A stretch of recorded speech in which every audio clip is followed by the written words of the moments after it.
Medical college को लेकर के खुले मन से आप ये कहते हैं कि मैंने आगे बढ़ कर के अपनी ज़मीन देने की प्रयास की हर बार। 2 बार से तो आप हैं ही, आपकी सरकार भी रही है। कहाँ पर मामला फंस रहा है? औरंगाबाद में अक्सर जब हम लोगों से चर्चा कर रहे हैं, स्वास्थ्य और पानी की तो समस्या है ही, रोजगार की भी बात कर रहे हैं लोग। यहाँ पर कंपनी है NTPC, NPGC, श्री सीमेंट, स्थानीय लोगों को जो है वो प्राथमिकता कब मिलेगा? क्या प्रयास है आपका? में एक बार इस बार फिर से, हालांकि अगर पहले की बात करें तो फिर से RJD महागठबंधन ने प्रयोग किया था। इस बार भी वही समीकरण दिख रहा है। आप कह रहे राममय, लेकिन आंकड़ा जो था पिछले बार का बहुत कम अंतर था। इस बार का अंतर क्या रहेगा और क्या कहेंगे अपने जो सामने वाले? उत्तर कोयल में पानी की बात कर रहे हैं, काम लगा हुआ है, जनता को भरोसा दे रहे हैं, क्योंकि सवाल यही है, हर बार आते हैं, चुनाव आता है और आप वादा करते हैं, सवाल यही है कि काम लगा है, ये पूर्ण होने वाला है। और अगली बार जब मैं चुनाव के मैदान में आऊँगा तो जिस प्रकार से राम मंदिर का मुद्दा समाप्त हो चुका, मंदिर बन गया, जिस प्रकार से धारा 370 का मुद्दा समाप्त हो चुका, धारा 370 खत्म हो गया, उसी प्रकार से उत्तर कोयल नहर में पानी आने का, पूरा होने का मुद्दा समाप्त हो जाएगा। उस समय चर्चा होगी कि पूरा हो गया। जी नमस्कार, मैं हूं राज पाठक और आप देख रहे हैं बुलेट न्यूज़ टीवी। देखिए, लोकसभा चुनाव का आगाज हो चुका है और बस कुछ ही दिनों में अब पहले फेज का जो है वो मतदान होने हैं। वोटर भी तैयार हैं कि किसे वोट देना है। इस बीच हमारे साथ में औरंगाबाद के बीजेपी प्रत्याशी सुशील कुमार सिंह जी हैं, जो लगातार से सांसद रहे हैं और फिर से एक बार चुनावी मैदान में हैं और बीजेपी से ये तीसरी बार हैं। हालांकि इन्हें जनता ने इससे पहले भी 2 बार मौका दिया है। 5वीं बार आप चुनावी मैदान में हैं बीजेपी से हैट्रिक लगाने।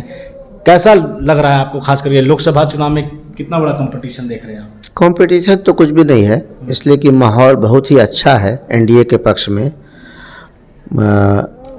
राममय है पूरा देश और मोदी की लहर है, और मेरे अपने विषय में भी कहीं कोई नेगेटिविटी नहीं है। इसलिए पहले के चुनाव में जितने मतों के अंतर से मैं जीता था, उससे कई गुना ज़्यादा मतों के अंतर से इस बार भी जनता का आशीर्वाद मुझे प्राप्त होगा। मेडिकल कॉलेज को लेकर के खुले मन से आप ये कहते हैं कि मैंने आगे बढ़ कर के अपनी ज़मीन देने की प्रयास की हर बार। 2 बार से तो आप हैं ही, आपकी सरकार भी रही है। कहाँ पर मामला फंस रहा है? मामला कोई खास फंसा हुआ नहीं है। राज्य सरकार के जो अपने मीन्स होते हैं, जितना संसाधन होता है, उसके हिसाब से राज्य सरकार अपनी योजना के तहत मेडिकल कॉलेज खोलने का निर्णय लेती है। तो अब कुछ ज़िले ऐसे बच रहे हैं बिहार के अंदर जहां मेडिकल कॉलेज नहीं है। मैंने सरकार को प्रस्ताव दे दिया है, शपथ पत्र देकर, कि आप इस ज़मीन में मेडिकल कॉलेज बनाइए। ज़मीन के मुआवजे के बदले में मुझे एक नया पैसा भी नहीं चाहिए। जैसे ही चुनाव ख़त्म होगा, डबल इंजन की सरकार है, केंद्र में भी मोदी जी की ही सरकार आने वाली है, ये भी अकाट्य सत्य है। और यहाँ तो सरकार है ही बिहार में नीतीश जी की। तो प्रयास इसके लिए फिर तुरंत शुरू करूँगा कि औरंगाबाद ज़िले में एक मेडिकल कॉलेज खुल जाए। उत्तर कोयल नहर पर जब हम लोग न्यूज़ कर रहे थे, रिपोर्ट कर रहे थे, देख रहे काम लग गया है। प्रधानमंत्री मोदी भी आए थे, ये भरोसा दे करके गए हैं। एक बड़ी जिम्मेवारी आपके साथ भी है, क्योंकि आप सांसद रहे हैं, वादा आप ही का था। क्या भरोसा देंगे लोगों को? नहीं, पूरा भरोसा है लोगों को, क्योंकि लोग ये देख रहे हैं कि जब प्रधानमंत्री जी ने स्वयं इस परियोजना के अधूरे काम को पूरा करने के लिए इसका शिलान्यास किया, और केवल शिलान्यास कागजी नहीं हुआ, बल्कि 2 बार करके इससे पूरा करने के लिए 1622 करोड़ और 2456 करोड़ यानी 4078 करोड़ रुपए स्वीकृत किए। युद्ध स्तर पर काम चल रहा है, तो लोग आशान्वित हैं कि काम जब चल रहा है, सरकार ने 4078 करोड़ रुपए इसके लिए दिए हैं, तो ये पूरा होकर रहेगा। और इसलिए भी लोग भरोसा कर रहे हैं कि ये मोदी की गारंटी है। मोदी जी ने इसकी चर्चा 2 मार्च को औरंगाबाद की सभा में भी की कि ये मेरा दृढ़ संकल्प है इस परियोजना को पूरा कराना, और कल गया की सभा में भी उन्होंने काफ़ी विस्तार में उत्तर कोयल नहर की चर्चा की और कहा इसको पूरा कराना मेरा दृढ़ संकल्प है। औरंगाबाद में अक्सर जब हम लोगों से चर्चा कर रहे हैं, स्वास्थ्य और पानी की तो समस्या है ही, रोजगार की भी बात कर रहे हैं लोग। यहाँ पर कंपनी है NTPC, NPGC, श्री सीमेंट, स्थानीय लोगों को जो है वो प्राथमिकता कब मिलेगा? क्या प्रयास है आपका तरफ से? नहीं, देखिए, मेरे प्रयास से यहाँ जो भी उद्योग हैं छोटे बड़े, उनमें हजारों युवाओं को जो उस काबिल हैं, जो उसके योग्य हैं, मेरे प्रयास से उनको वहाँ काम मिला है। और हमेशा इस तरह का प्रयास होता है और इस तरह से होता भी है। तो दूसरी बात आपने पानी की। औरंगाबाद शहर में पानी की कमी को देखते हुए भारत सरकार की योजना के तहत, अमृत योजना के तहत सोन नदी से पानी लाकर यहाँ जलापूर्ति किया जाने वाला है। सोन नदी में बोरिंग हो चुका है और यहाँ बड़ी बड़ी पानी टंकियाँ, ऊंची पानी टंकियाँ बन रही हैं शहर में। तो मुझे लगता है कि ये काम जब पूरा हो जाएगा 1 आध साल के अंदर, तो फिर औरंगाबाद शहर में पानी की समस्या नहीं होगी। स्वास्थ्य को लेकर के मेडिकल कॉलेज की बात तो कर रहे हैं, लेकिन सदर अस्पताल में बिल्डिंग बन रहा है। क्या जिस तरीके की सोच के साथ शुरुआत की जा रही है उस तरीके की व्यवस्था यहाँ पर दे पाएंगे आप? इसी के लिए तो ये भवन बन रहा है। जब भवन ही नहीं होगा तो चिकित्सा सुविधा अच्छी कैसी होगी। 8 तल्ला ऊंचा भवन बन रहा है, 35 करोड़ की लागत है उसकी, और ये NHM से है, नेशनल हेल्थ मिशन से है, जो भारत सरकार की योजना है। तो ये बिल्डिंग जब बन जाएगा तो एक अच्छी चिकित्सा सुविधा जिले के स्तर पर औरंगाबाद जिला मुख्यालय अस्पताल में लोगों को मिलने लगी। अभी भी मिल रहा है, लेकिन उतनी अच्छी सुविधा नहीं है जितना होना चाहिए। इस भवन के बनने के बाद वो सारी सुविधा यहाँ मिलने लगी।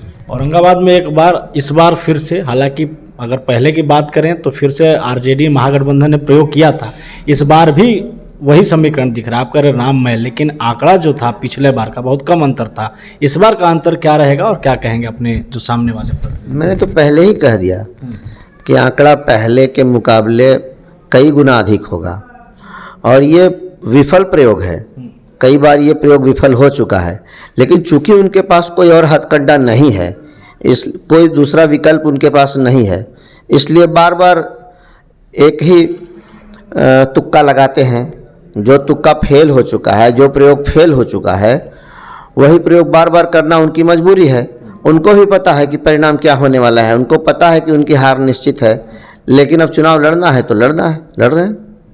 PM मोदी आते हैं, आपके बारे में कहते हैं कि बहुत जिद्दी हैं। अमित शाह जब आते हैं गृह मंत्री, वो भी कहते हैं बहुत जिद्दी हैं, काम करवा करके मानते हैं। अब जनता ये कह रही है कि 5वीं बार आप आए हैं मैदान में, 5 बड़ी काम क्या है जो प्राथमिकता में है कि अब फिर से जब आएंगे तो वो जनता के लिए ज़रूर देंगे? नहीं, देखिए, हमारे गृह मंत्री जी ने कहा कि ऐसे स्वभाव से बातचीत में बहुत सरल हैं, लेकिन काम के मामले में बहुत जिद्दी हैं, कड़े हैं। तो ये एक जनप्रतिनिधि के लिए, अपने क्षेत्र के विकास के लिए, अपनी जनता की सेवा के लिए एक अच्छा साइन है, एक अच्छी बात है। हमारे प्रधानमंत्री जी ने कल गया की सभा में कहा कि सुशील कुमार सिंह जी मेरे लोकसभा के वरिष्ठ सांसद हैं और मेरी पार्टी के वरिष्ठ साथी हैं। तो इसका मतलब सब लोगों को पता है, चूँकि नॉर्थ कोयल के सिलसिले में मैं माननीय प्रधानमंत्री जी से एक नहीं कई बार मिला, और उन्होंने ही जब इंटरेस्ट लिया तो ये काम आगे बढ़ा। तो इस प्रकार से, इस तरह से अगर हमारे नेता मेरे विषय में कहते हैं तो मुझे खुशी होती है कि ये एक सकारात्मक परिचय है। काम का क्या होगा, आखिर आपकी प्राथमिकता क्या है? उत्तर कोयल में पानी की बात कर रहे हैं, काम लगा हुआ है, जनता को भरोसा दे रहे हैं, क्योंकि सवाल यही है, हर बार आते हैं, चुनाव आता है और आप वादा करते हैं, सवाल यही है कि काम लगा है, ये पूर्ण होने वाला है, और जब आप नेक्स्ट टाइम जब आएंगे मैदान में तब ये विषय खत्म होगा। देखिए, जब काम लगा हुआ है, भारत सरकार ने उसके लिए धन आवंटित कर दिया है, भारत सरकार ने जो अड़चन था उसे दूर किया है। कांग्रेस पार्टी के शासनकाल में इस पे प्रतिबंध लगा 2007 में। भाजपा की सरकार ने, मोदी जी की सरकार ने उस बाधा को दूर किया, उस प्रतिबंध को हटाया। नंबर 1 बड़ा काम। नंबर 2 बड़ा काम ये कि जिस ज़मीन का मुआवजा एक बार सरकार ने दे दिया है, उसी ज़मीन का मुआवजा दूसरी बार देने के लिए सरकार ने धन आवंटित कर दिया है। तो ये ऐतिहासिक काम है और ये उदाहरण के योग्य है। तो अब ज़रूर आपको भी मैं कह रहा हूँ, जब पानी लाना है तभी तो काम चल रहा है, तभी तो 4078 करोड़ रुपए भारत सरकार ने स्वीकृत किए हैं इसके लिए। तो लोगों को भरोसा है इस बात पर। और अगली बार जब मैं चुनाव के मैदान में आऊँगा तो जिस प्रकार से राम मंदिर का मुद्दा समाप्त हो चुका, मंदिर बन गया, जिस प्रकार से धारा 370 का मुद्दा समाप्त हो चुका, धारा 370 खत्म हो गया, उसी प्रकार से उत्तर कोयल नहर में पानी आने का पूरा होने का मुद्दा समाप्त हो जाएगा, उस समय चर्चा होगी कि पूरा हो गया। बहुत धन्यवाद हमारे साथ जुड़ने के लिए। तो ये बीजेपी के प्रत्याशी सुशील कुमार सिंह जी थे और बहुत जल्द अब मतदान होने हैं। अब जनता की जिम्मेवारी बढ़ गई है, देखना ये होगा कि आखिरकार जो मतदान होगा किन विषयों को लेकर के होने वाला है। बहुत धन्यवाद।